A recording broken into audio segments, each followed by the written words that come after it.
Ladies and gentlemen, capital G, back at it with some Lisette, Dean of the Root. Before we dive into the deck tech, of course, please be sure to like and subscribe if you enjoy what we're doing here on the channel. In addition to EDH, I'm doing my first playthrough in like 2.5 years. The Lost Vikings, great classic game from the early 90s. Be sure to check that out. Also, Dungeons Cardboard, come check out our Discord.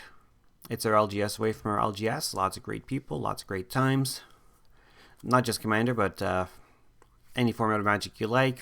Play lots of Flesh and Blood. We've got a Halo group going as well as a few other games, so be sure to check that out. Free to join, free to play. And of course, you might run into me or you might run into Bulldog, who, in addition to being a great EDH deck builder and player in his own right, is doing some Resident Evil Village on his channel, so be sure to have a look at that. And one more shout out, even though it's not in the banner, but look out for Original Caesar's TikTok. Giving him the shout out because although he did not directly inspire this deck, he did inspire the previous deck, which segues into this one. What am I talking about? Well, let's dive in. So, Lisette, Dean of the Root. That's green, green, and 2 for 4/4 Human Druid. Anytime we gain life, we can pay mana. And if we do, we put a 1/1 counter on each creature we control. And those creatures gain trample until end of turn. So we've got ourselves a little mini overrun effect anytime we gain life.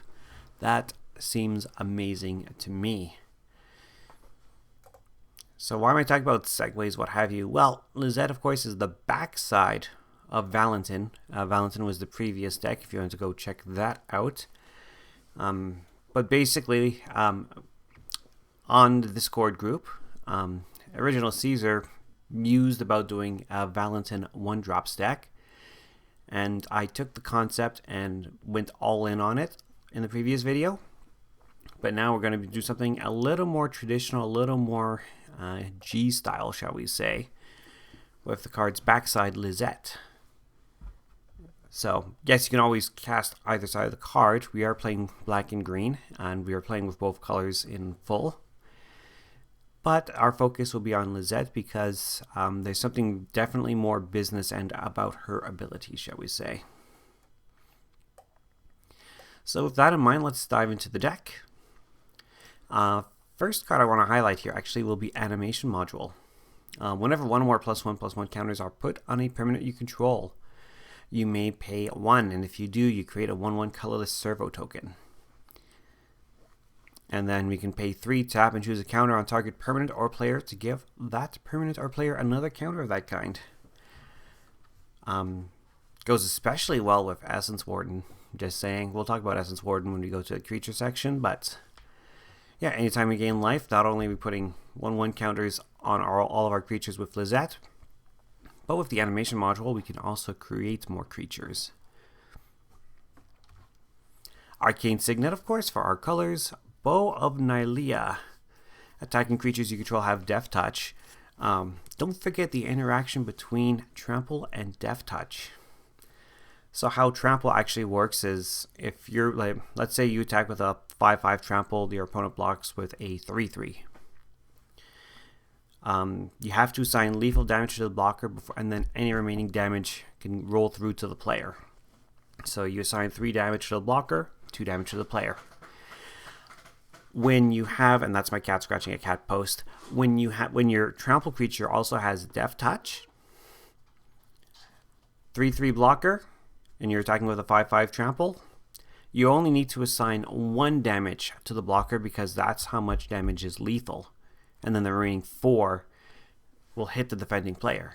So amazing interaction just off of that alone. On top of that, the activation abilities allow you to put a 1/1 counter on a creature, deal 2 damage to a flyer. We could gain 3 life, which can, turn into a bunch of counters for the team. Or we could put 4 cards from our graveyard on the bottom of our library in any order. Not really here for that 4th ability, but that 3rd one, gaining 3 life, is a huge, huge boon to the deck too.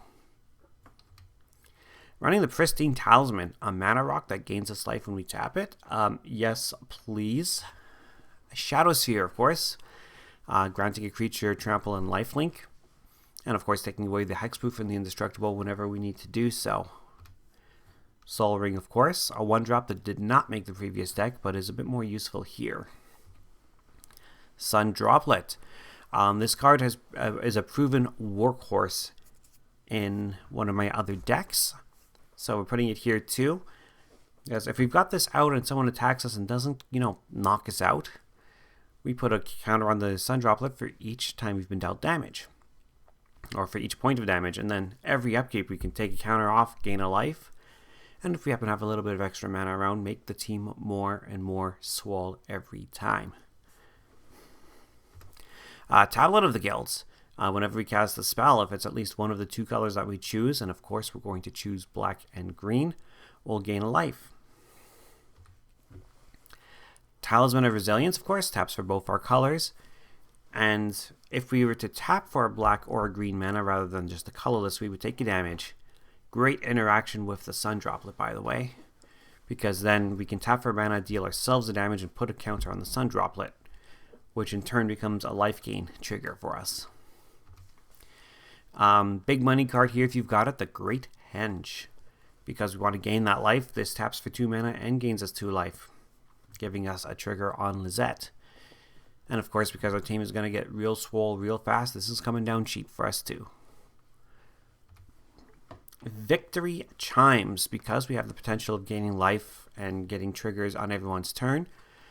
I thought it'd be nice to have a mana rock that untaps itself every untap step.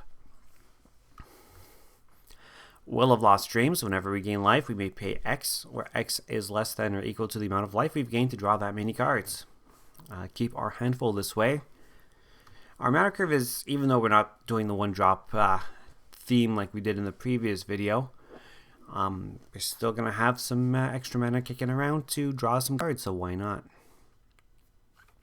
28 creatures, including the Demogoth Woe Eater. Beginning of your upkeep, sacrifice a creature. We do have a little bit of token generation, or we can sack this. Because whenever we sacrifice the Woe Eater, each opponent discards a card, we draw a card and gain 2 life. So it sets up a trigger for us. Death Greeter, whenever another creature dies, we may gain a life. Of course we're going to gain the life, why wouldn't we? Deathrite Shaman is still excellent here, a holdover from the previous deck list. Exile a land for a mana, exile an instant or sorcery from a graveyard to have each of our opponents lose 2 life. Or most importantly, exile a creature card from a graveyard to gain 2 life, so this actually gives us a life gain trigger. Deepwood Denizen. Here's an interesting common, 3 mana for 3/2 Elf Warrior with Vigilance. We can pay 6 mana to draw a card, but it costs 1 less to activate for each +1/+1 counter on creatures we control. So green tap, draw a card on a creature that can attack with Vigilance seems really good to me. Rock and Dina, we're getting a bunch of life, so let's turn that into Life Drain. So whenever we gain life, each opponent loses 1 life. And then, of course, we have the ability to sacrifice creatures to make Dina bigger if we so need to. Dusk Shell Crawler gives all our creatures a +1/+1 counter on it. Trample, yes please. So Essence Warden, whenever another creature enters the battlefield, we gain a life. So let us highlight Essence Warden and the previously mentioned animation module. Whenever we gain a life, pay a mana. So whenever one or more 1/1 counters are put on a permanent we control, we could pay 1 to create a servo. So let's say we put a 1/1 counter on one of our creatures, we pay 1, we get the servo, triggers our Essence Warden, we gain a life. Pay 1 to Lisette to put the +1/+1 counters, pay 1 to the animation module after that to get another servo. So if we've got a few extra mana, we can generate a small army that way. It's a little convoluted, but it works very nicely. Fertilid. When this enters the battlefield, it comes in with 2 +1/+1 counters. We can remove those counters and go get some basics. Yes, this time we are running basic lands. The previous deck did not. The Marauding Blight Priest. Whenever we gain life, each opponent loses 1 life. Just every time that it explains itself. Ping our opponents every time we would gain life, and we do gain life often here. Ochre Jelly. Green and X for a trample creature. This enters the battlefield with X +1/+1 counters on it, and it has split. When this dies, if it had 2 or more +1/+1 counters on it, create a token that's a copy of it at the beginning of the next end step. The token enters the battlefield with half that many 1/1 counters rounded down. So if this die, let's say we have 8 counters on it, this dies, becomes a 4/4, it dies again, becomes a 2/2. It just kind of sticks around. But with our commander putting more +1/+1 counters on it, it sticks around even longer. And the fact that it already has some built-in trample helps too. Ornithopter of Paradise taps for our colors. Overgrown Arch. It's a 0/4 of Defender, but we can tap it to gain a life, or we can eventually sacrifice it to pitch a card, draw a card, thanks to that learn ability. Prosperous Innkeeper, another Essence Warden basically, but this one comes with a treasure. The Ravenous Squirrel is here again. Whenever we sacrifice an artifact or a creature, put a 1/1 counter on the squirrel, and we can pay some mana into it to sacrifice an artifact or a creature to gain a life and draw a card. Again, giving us tons of advantage.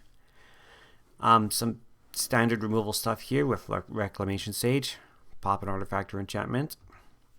Sanctum Weaver.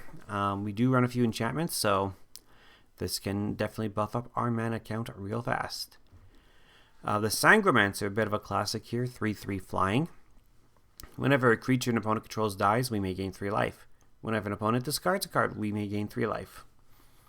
So just instantly keep this out there. Creatures die, we gain life. And if we have some open mana, make our team even bigger. Sarif the Viper's Fang. This has been a nasty piece of work coming out of Midnight Hunt. Green, and 2 for this 3/4 human warlock. Other tapped creatures we control have Death Touch, and we've already talked about the Death Touch trample synergy. Other untapped creatures you control have Hexproof, protects the team. And 1 tap to untap another creature or land we control. I mean, it's nice to have that too, but really, it's just a house. And even though it doesn't gain life, in and of itself doesn't really contribute to the life gain strategy, it certainly contributes to the business end of things. Sedgemoor Witch. 3/2 human warlock with menace and ward 3, so if somebody wants to target this, they have to pay 3 life or they counter the spell. Whenever we cast or copy an instant or sorcery, create a 1/1 black and green pest token with, when it dies, gain a life. So we do have a few sorceries, including a especially popular one that works very well with Magecraft, by the way. We'll talk about that soon, but in the meantime, let's talk about the Sylvan Shepherd. A 2/3 with Vigilance. When this attacks, roll a d20 and gain life based on the results. But it's a free life gain trigger on the attack step, so yes, please. Vane Witch Coven. Whenever we gain life, we can pay a black to return a creature card from our graveyard to our hand. Amazing. I think it came from one of the Strixhaven Commander decks. I've never actually seen this in play. Vermin Gorger. Tap, sack another creature. Each opponent loses 2 life, and you gain 2 life. Cool.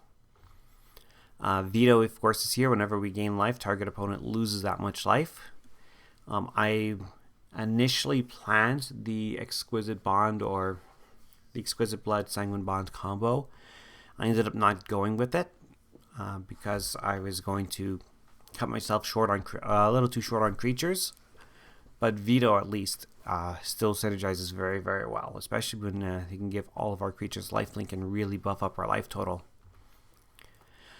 Witch of the Moors, 4/4 Death Touch. So nothing special here, except at the beginning of your end step, if we've gained life, each opponent sacrifices a creature, and we get to return a creature card from our graveyard to our hand. So yes, thank you Jumpstart for bringing us this one. The Witherbloom Apprentice is here. Whenever we cast or copy an instant or sorcery, each opponent loses a life, and we gain a life. Witherbloom Pledge Mage. So Golgari, and 3. So our choice of black or green in any of that combination, as well as 3 generic. For this 5/5, whenever we cast or copy an instant or sorcery, we may gain a life. Woe Strider is here, just a little bit of an army in a can for us. For 3 mana, we get a 3/2 that comes in with a couple of goats. We can sacrifice another creature to scry 1. It escapes for 5 mana and 4 cards from our graveyard, so it can recur itself. It's bigger when it escapes, and we can sacrifice, like I said, it's a sack outlet for us, and it's an army in a can, so fills 2 things for us here.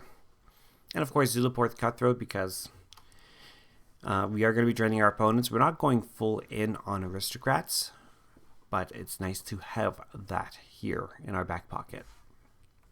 Lots of enchantments. We've got 12 of them, including Druid Class. Whenever a land enters the battlefield under our control, we may gain a life. Level 2, of course, lets us play an additional land on each of our turns, and level 3 is we can turn one of our lands into an XX, where X is the number of lands we control. Hardened Scales, because what's better than 1 mana to give a counter to the whole team? 1 mana to give 2 counters to the whole team. On the Life Sweep. At the beginning of our upkeep, we get a 1/1 Spirit. Why are we playing just 1 random shrine? Well, we're not playing 1, we're playing 2. We'll get there. Ill-Gotten Inheritance. I was one of the ones that, built a 60-card Ill-Gotten Inheritance deck, because this card was so fascinating. It's a terrible card for Standard, but it puts in the work and it can actually bring home games. So it's terrible for Commander also, but I just wanted to put it in here. Well, I've been wanting to find a EDH deck for this card forever. And here it's perfect, because at the beginning of our upkeep, deal 1 damage to each opponent, and we gain a life, which triggers Lisette.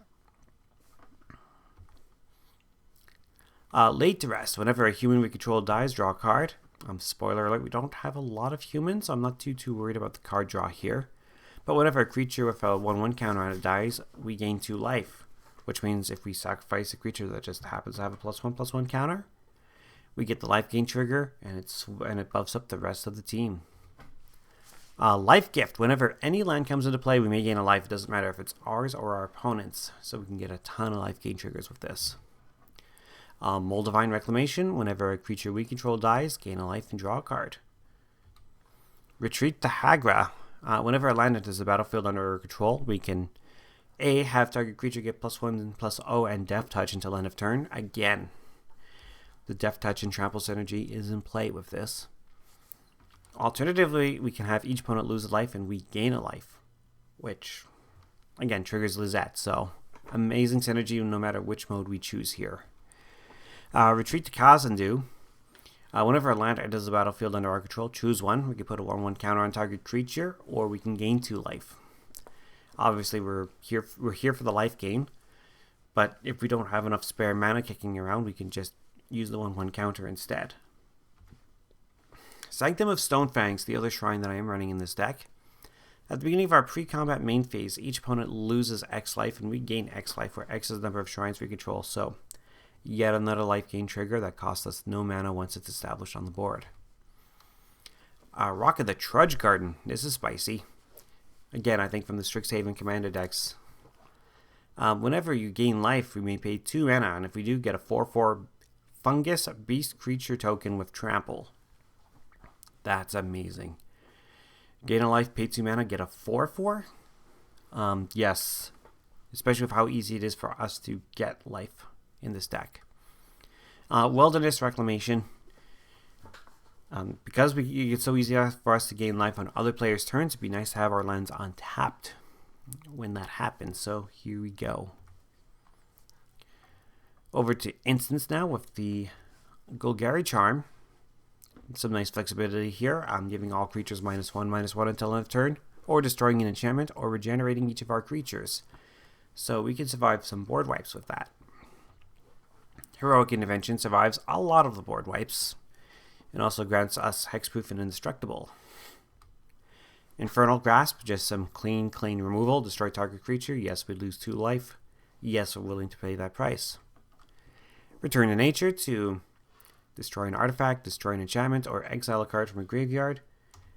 And Verdant Command coming in from Modern Horizons 2. 2 mana instant, choose 2. We can have target player create 2 tapped 1/1 green squirrel tokens.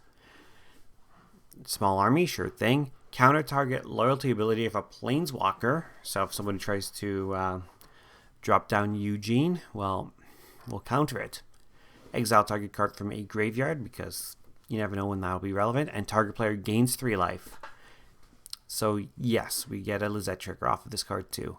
Perfect. Gonna do some sorceries. Again, we've noticed some of the Magecraft spells. Chain of Smog. This is a card that shot up in popularity thanks to Magecraft. Because Magecraft, of course, is whenever we cast or copy a spell. So if we have one of our Magecraft creatures on the board and we cast this, yes, we'll target ourselves. Yes, we'll end up discarding our whole hand. But we're going to get infinite Magecraft triggers. And those triggers are game ending. Either giving us an army of pests or just draining out our opponent's life totals entirely. So there it is. Of course, where there's a Chain of Smog, there's a Professor Onyx. Another one of our Magecraft cards. Whenever we cast or copy an instant or sorcery, each opponent loses 2 life and we gain 2 life. So again, with the Chain of Smog, game ending. Of course, she's got other cool abilities as well. This, shall we say, hidden version of Liliana. +1, lose a life. Look at the top 3 cards of our library. 1 goes into our hand, the rest into our graveyard. Or -3, each opponent, to have each opponent sacrifice a creature with the greatest power amongst creatures they control. And then -8, each opponent may discard a card, and if they don't, they lose 3 life. And they do that 7 times in total. The rest of our sorceries first, before we continue here with Farseek to ramp up a little bit. Our promise to go get some of our key non-basic lands right onto the battlefield. Rampant Growth. And 3 visits. We do have a couple of duels, so the Farseek and the 3 visits can actually really fix our mana for us. The other Planeswalker that we're running, by the way, is Tevesh Zat. +2 to create some thralls, so just spit out an army. +1 to be able to sacrifice a creature or Planeswalker to draw some cards. We're not aiming for the -10, but we could get there, and if we do, we get to take all of the commanders. So amazing, amazing card. Last thing we'll cover, of course, are our lands. We are currently running 35 here, including the Death Cap Glade, the slow land, which, again, in this case, we were running a more traditional deck, so waiting till having this land come in tapped on turn 1, turn 2, and then untapped the rest of the game is fine with us. We're rocking the Evolving Wilds, Fabled Passage, and Terramorphic Expanse package. Just go fetch some basics for us. And they all help to feed our Deathrite Shaman, so I'm totally okay doing that here. Field of the Dead is here, of course, because we're going wide, and we're gonna go wide and tall, basically. So free creatures just by playing lands, I will take that. We are rocking 6 forests. Rocking the Golgari Rot Farm and the Guildless Commons, because we do have a couple of cards that matter about landfall. So the nice thing with these is that if we don't need them on the battlefield per se, like if we've already got 6-7 lands on the board and we don't really need to have these on the board active and going, we can play these, bounce themselves back to our hand, and always have a land in hand for those landfall triggers. High Market, of course, sack a creature, gain a life, trigger the whole spiel. Jungle Hollow comes into play, gains us a life, triggers the spiel. Llanowar Wastes, pain land, but again works with the Sun Droplet amazingly well. It also comes into play untapped, which is amazing for any land that taps for both our colors. Necro Blossom Snarl, of course, is here. Overgrown Tomb, fetchable land, we can shock this in. Sap Seep Forest, this enters the battlefield tapped. And we can pay a green and tap this to gain a life if we control 2 or more green permanents, which ideally we should be able to. 3 snow-covered forests and 3 snow-covered swamps, and 6 regular swamps. The snow-covered lands are here to help contribute towards Field of the Dead. Temple of Malady, this enters the battlefield, we get to scry 1. Temple of the False God, we need colorless mana sources, so we're throwing it in here. We have no problems getting lands out with this deck. So our last couple of lands would be Woodland Cemetery, which comes into play untapped so long as we control a swamp or a forest already. And a Woodland Chasm, which is a swamp and a forest, no land.